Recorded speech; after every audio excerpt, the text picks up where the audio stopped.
سورۃ الجاثیہ آیت نمبر 7۔ اعوذ باللہ من الشیطان الرجیم، بسم اللہ الرحمن الرحیم، ویل لکل افاک اثیم یسمع آیات اللہ تتلی علیہ ثم یصر مستکبرا کأن لم یسمعها فبشرہ بعذاب علیم۔ صدق اللہ العظیم۔ آج کی آیت مبارکہ میں اللہ جل شان فرماتے ہیں ویل لکل افاک اثیم، ہلاکت اور تباہی و بربادی ہے کل افاک، ہر اس شخص کے لیے جو کہ جھوٹ بولنے والا ہے۔ جھوٹ کو کہتے ہیں، قرآن میں اس کا استعمال ہو چکا۔ ان الذین جاءوا بالافک، حضرت عائشہ رضی اللہ تعالی عنہ کی پاک دامنی کو بیان کرنے کے لیے اللہ نے اس آیت کو بیان فرمایا کہ یقیناً جو لوگ جھوٹ کا ایک بہت بڑا طوفان لے کر آئے، طوفان برپا چکے ہیں۔ تو چونکہ عائشہ رضی اللہ تعالی عنہ مومنوں کی ماں، ازواج مطہرات میں سب سے لاڈلی، کیونکہ اس کے دامن پہ داغ لگایا ایک منافق نے، تو اللہ جل شانہ نے اس بندے کا جھوٹا ہونا قرآن میں نازل فرمایا اور عائشہ رضی اللہ تعالیٰ کی پاک دامنی کو بیان فرمایا۔ اللہ فرماتے ہیں کہ ہلاکت اور تباہی ہے ہر جھوٹے شخص کے لیے، اثیم، گناہگار کے لیے جو گناہوں کا ارتکاب کرنے والا ہے۔ یسمع آیات اللہ، اللہ کی آیات کو سنتا ہے، تتلی علیہ، وہ اس پر تلاوت کی جاتی ہے، ثم یصر مستکبرا، اور پھر وہ تکبر کا مظاہرہ کرتے ہوئے اصرار کرتا رہتا ہے، کأن لم یسمعها، گویا کہ اس نے کچھ سنا ہی نہیں۔ اب اللہ کی آیات سننے کے باوجود اللہ نے دلائل بھیج دیے، پیغمبر کو معجزات دیے، پیغمبر کی پیغمبری پر دلیل و معجزہ، اللہ کی وحدانیت پر اللہ نے قرآن میں آفاقی دلائل، عقلی دلائل انسانوں کو بیان فرما دے، لیکن باوجود ان آیات کو دیکھنے، سننے کے، معجزات کو دیکھنے اور دلائل کو سننے کے، پھر بھی یہ اپنے کفر سے باز نہیں آ رہا ہے، اور ایسا لگتا ہے گویا کہ اس نے کچھ سنا ہی نہیں ہے، حالانکہ اس کے دعوے کفر، اس کے دعوے شرک پہ جو اللہ کے ساتھ غیر کو شریک ہے، اس کے پاس کوئی دلیل نہیں، اور اللہ کی وحدانیت اور توحید پر اللہ نے دلائل بیان فرما دیا۔ فبشرہ بعذاب علیم، اللہ فرماتے اس کو دردناک عذاب کی خوشخبری سنا دے۔ وَإِذَا عَلِمَ مِنْ آيَاتِنَا شَيْئًا، اور جب یہ ہماری آیات میں سے کوئی چیز معلوم کر لیتے، اس کو علم حاصل ہو جاتے، اتخذها ہزوا، تو یہ اس کو مذاق بناتا ہے۔ آپ صلی اللہ تعالی علیہ وسلم کہتے رہتے تھے موت کے بعد دوبارہ اٹھایا جائے گا، اور جی کیسے اٹھایا جائے گا؟ ہمارے ماں باپ دنیا سے رخصت ہو گئے، چلے گئے نا، دوبارہ زندہ کرو، ہمیں دکھاؤ، ہم مان لیں گے کہ واقعی دوبارہ زندہ کیا جائے گا۔ مذاق بناتے ہیں۔ کبھی کہتے رہتے ہیں، آپ صلی اللہ علیہ وسلم فرمایا کہ مجھے راتوں رات اللہ لے گئے مسجد حرام سے مسجد اقصی، مسجد اقصی سے آسمانوں پہ، ایک ہی رات کے اندر۔ او ہو، اس کے دماغ پہ کیا ہو چکا، یہ کیا پاگل پن کی باتیں کر رہا ہے، ایک رات میں بندہ یہاں سے وہاں چلا گیا، اور لے جانے والا کون ہے؟ اللہ ہے۔ اللہ کے لیے کیا مشکل، جو صاف احادیث سے باثابت، قرآن کی آیات سے اس پر استدلالات موجود ہے۔ سبحان الذی اسری بعبدہ، پاک ہے وہ ذات جو اپنے بندے کو، تو بندہ جسم اور روح دونوں کے ساتھ کا تعلق ہے، یہ کوئی خواب کی بات نہیں ہے، یہ حقیقتاً ظاہر میں بات ہو چکی ہے۔ اور جی یہ کیا باتیں کر رہا ہے، تو مذاق اڑا رہے ہیں۔ اچھا ابھی گزر گیا اس سے پہلی سورۃ کے آخر میں، ان شجرۃ الزقوم طعام الاثیم، کہ زقوم یہ جہنمیوں کا خوراک ہوگا۔ ابو جہل کہ اچھا یہ ہمیں کہتے ہیں زقوم ہمارا خوراک ہوگا جہنم کے اندر، اچھا تو وہ تو ہم دنیا کے اندر کھاتے، تو ہم کھجور کو زقوم کہتے ہیں، یہ تو ہم کھجور کھاتے رہتے ہیں۔ ہمیں یہ کھجور جہنم میں مہیا کیا جائے گا، مذاق اڑاتے تھے۔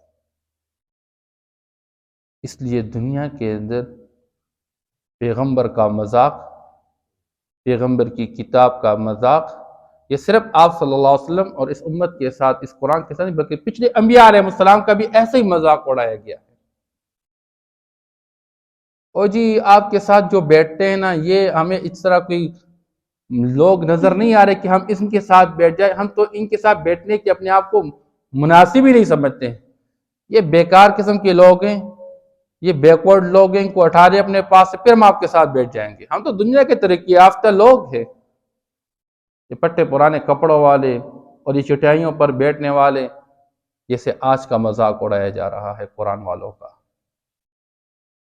اللہ معاف کر۔ اور اس سے بڑھ کر بدقسمتی یہ آ گئی ہے کہ آج پڑھے لکھے دانشور قرآن کا مذاق اڑا رہے ہیں۔ دو چار انگریزی کے الفاظ سیکھنے والے،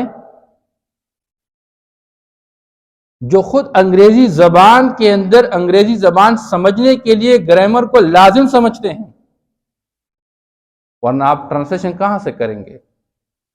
آپ نے ایکٹیو وائس کا ترجمہ کیسے کرنا ہے؟ How you will translate the passive voice, آپ پیسیو وائس کا ترجمہ کیسے کریں گے؟ آپ سبجیکٹ نہ پہچانے، آبجیکٹ نہ پہچانے، ورب نہ پہچانے، پاسٹ ٹینس نہ پہچانے، فیوچر نہ پہچانے، پریزنٹ نہ پہچانے، ڈائریکٹ نہ پہچانے، انڈائریکٹ، اگر آپ کو یہ چیز سمجھ میں نہیں آ رہی، آپ کیسے ایک عبارت، ایک پیراگراف کو سمجھ جائیں گے؟ اور جب بات قرآن کی جاتی ہے، وہ مولویوں نے مذاق بنا کے رکھا ہے، خواہ عربی گرامر کے بغیر قرآن کا ترجمہ نہیں سیکھا جا سکتا، اس کو نہیں سمجھا جا سکتا۔ ہمارے ابھی اس فوری ٹاؤن کے اندر کچھ لوگ، ایک جماعت ایسی کام کر رہی ہے، لوگوں کو بتا رہے جی قرآن کا ترجمہ بڑا آسان کام ہے جی، کوئی مسئلہ نہیں ہے، یہ علماء نے ایسے ہی فضول میں لوگوں کو تنگ کیا ہوا ہے۔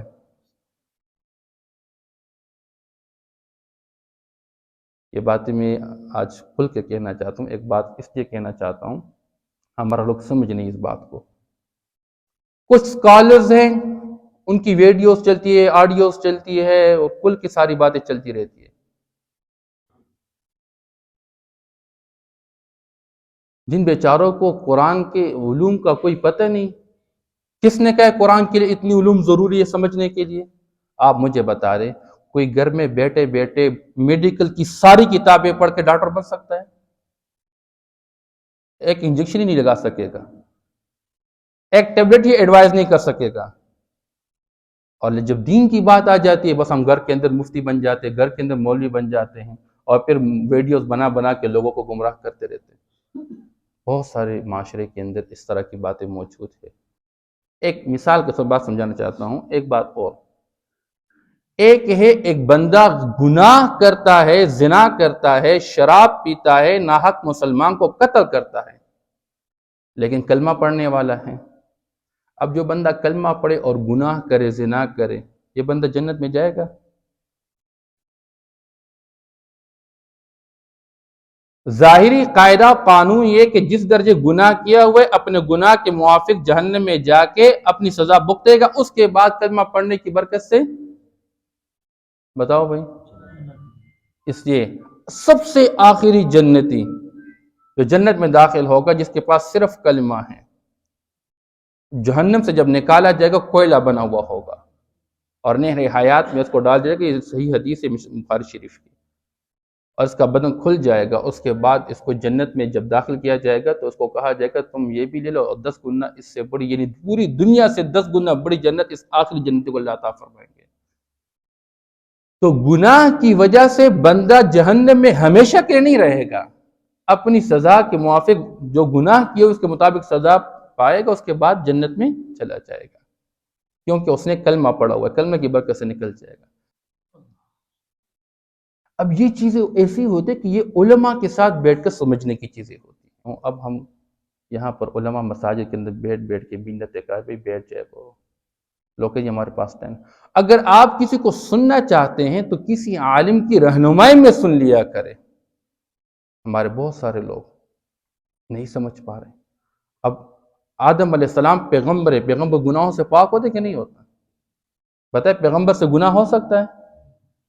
اب آپ جب نہیں سمجھتے قرآن کو، تو آپ کو بات بندے کہیں گے جی آدم علیہ السلام نے رب کی نافرمانی کی، نعوذ باللہ۔ یہ وہ باتیں ہوتی ہیں کہ یہ علماء کے ساتھ بیٹھ کر سمجھنے کی ہوتی ہیں، اور یہ محفل مجلس میں آ کر بیٹھ کے سمجھنے کی ہوتی ہیں۔ تو لوگوں نے دین کا مذاق اڑایا، کچھ جاہلوں نے جہالت کے اندھیروں میں ڈوب کے قرآن کا مذاق اڑایا، اور کچھ لوگ اپنی تعلیم کے نشے میں آ کے اپنے آپ کو ویل ایجوکیٹڈ سمجھنے والے۔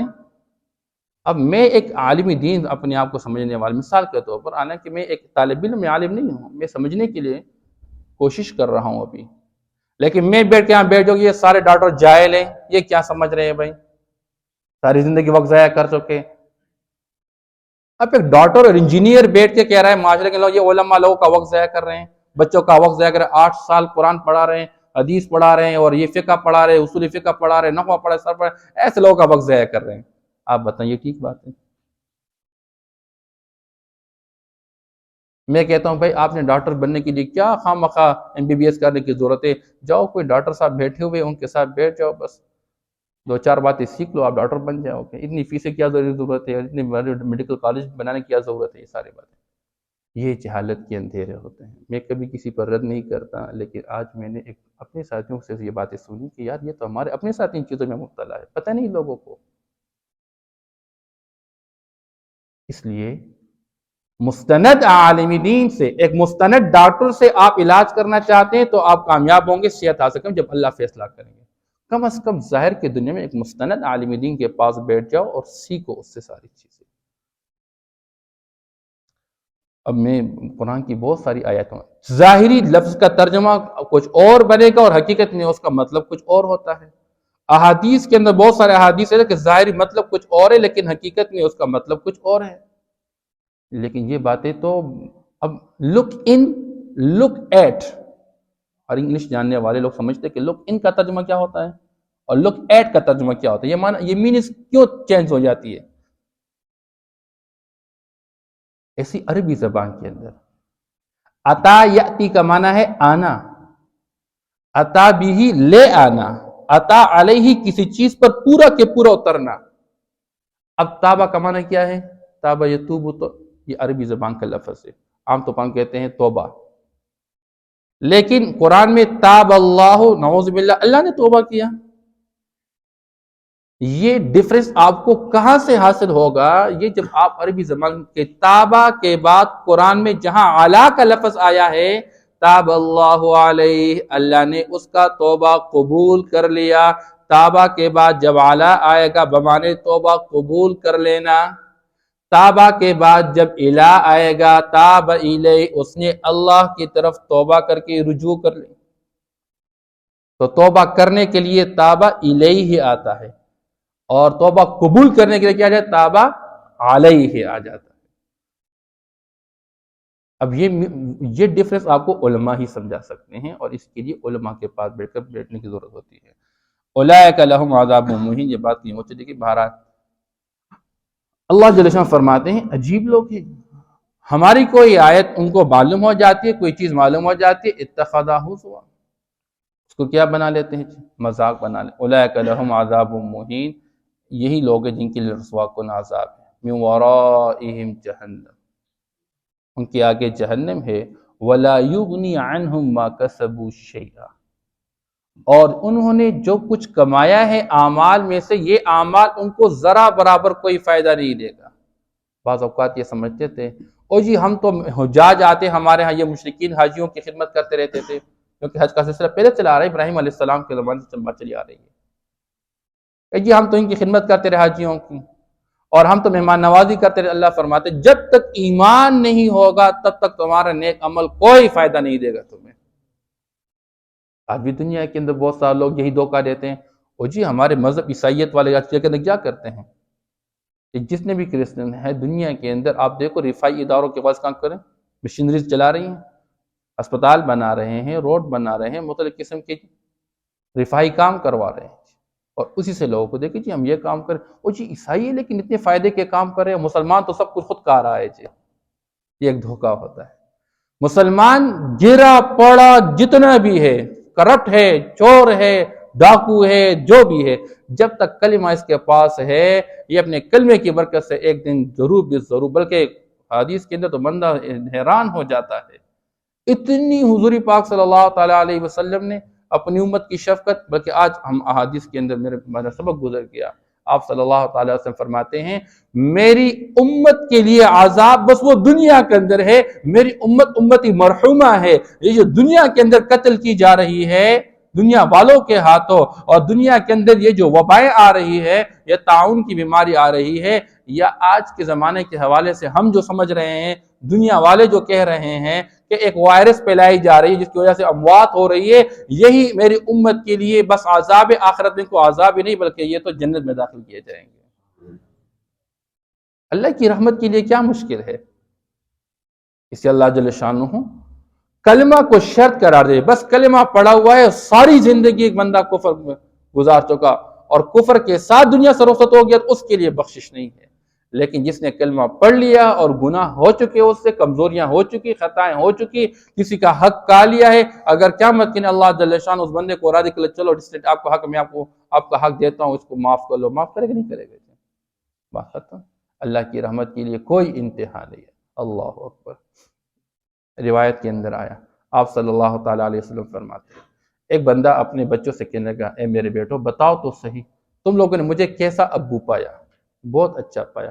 اس نے کہا میں تو مال اچھا رہا لیکن میں نے اپنی آخرت کے لیے کوئی ذخیرہ نہیں کیا، اپنی کوئی نیکی میرے پاس نہیں ہے، میں اللہ کے سامنے کیا پیش کروں گا؟ لہٰذا میری درخواست یہ ہے میں مر جاؤں، مجھے آگ کے اندر ڈال کے اور مجھے جلا دو، اور میرا جو راکھ بنے گا بدن، اس راکھ کو ہوا میں اڑا دو۔ بچوں نے ایسا ہی کیا، مر گیا، انہوں نے جلا دیا، اور اس کی راکھ، اس کے بدن کا وہ سب کچھ انہوں نے ہوا کے اندر اڑا دیا۔ اللہ نے موت کے بعد دوبارہ سب کچھ جمع کر دیا۔ جمع کرنے والا کون ہے؟ اب عقل کے پیچھے چلو گے، کیسے جمع کیا، کون جمع کر؟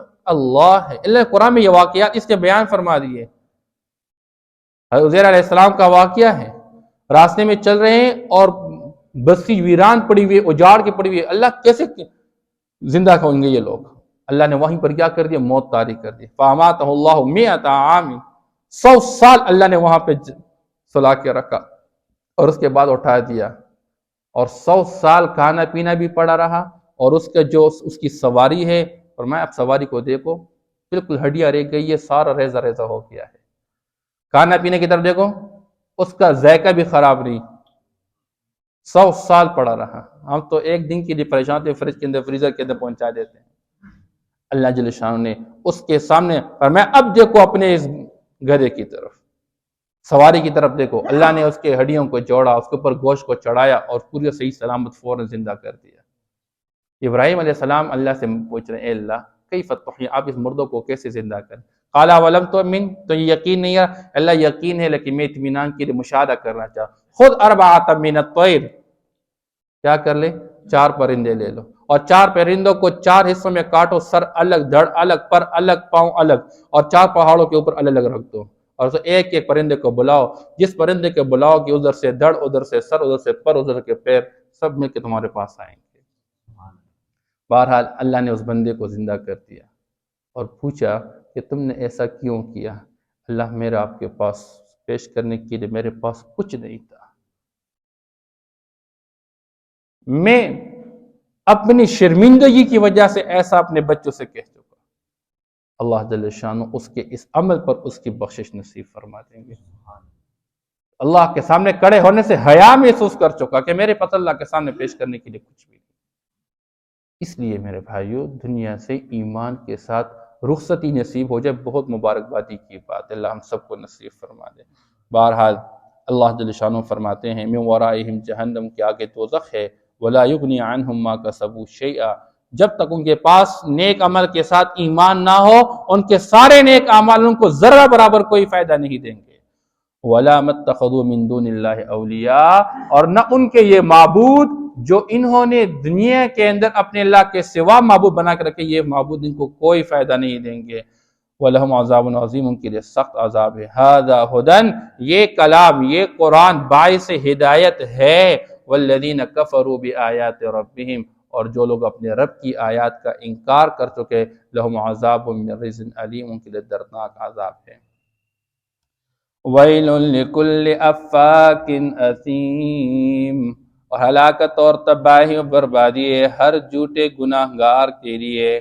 یسمع آیات اللہ، جو سنتا ہے اللہ کی آیات کو، تتلا علیہ، کہ وہ اس پر تلاوت کی جاتی ہے، ثم یصر مستکبرا، پھر وہ اس پر تکبر کرتے ہوئے اصرار کرتا ہے، کأن لم یسمعها، گویا کہ اس نے اس کو سنا ہی نہیں، فبشرہ بعذاب علیم، بس اس کو خوشخبری سنا دیجئے دردناک عذاب کا۔ وَإِذَا عَلِمَ مِنْ آيَاتِنَا شَيْئًا، اور جب اس کو علم حاصل ہو جاتے ہماری آیات میں سے کسی چیز کا، یا جب وہ جان لیتا ہے، معلوم کر لیتا ہے ہماری آیات میں سے کسی چیز کو، اتخذها ہزوا، تو وہ اس کو مذاق بنا لیتا ہے۔ اولئک لہم عذاب مہین، یہی لوگ ہیں کہ ان کے لیے رسوا کن عذاب ہے۔ من ورائہم جہنم، ان کے آگے دوزخ ہے۔ ولا یغنی عنہم ما کسبوا شیئا، اور ان کو کوئی فائدہ نہیں دے گا ان کے وہ اعمال جو وہ کر چکے، جو کما چکے، ذرا برابر کسی چیز کا۔ ولا متخذوا من دون اللہ اولیاء، اور نہ وہ جو انہوں نے بنا کے رکھے معبود اپنے لیے اللہ کے سوا کارساز۔ وَلَهُمْ عَذَابٌ عَظِيمٌ، اور ان کے لیے بہت بڑا عذاب ہے۔ هَذَا هُدًى، یہ قرآن باعث ہدایت ہے۔ وَالَّذِينَ كَفَرُوا بِآيَاتِ رَبِّهِمْ، اور جو لوگ انکار کر چکے اپنی رب کی آیات کا، لَهُمْ عَذَابٌ مِّن رِجْزٍ أَلِيمٌ، ان کے لیے عذاب ہے دردناک۔ صدق اللہ العظیم۔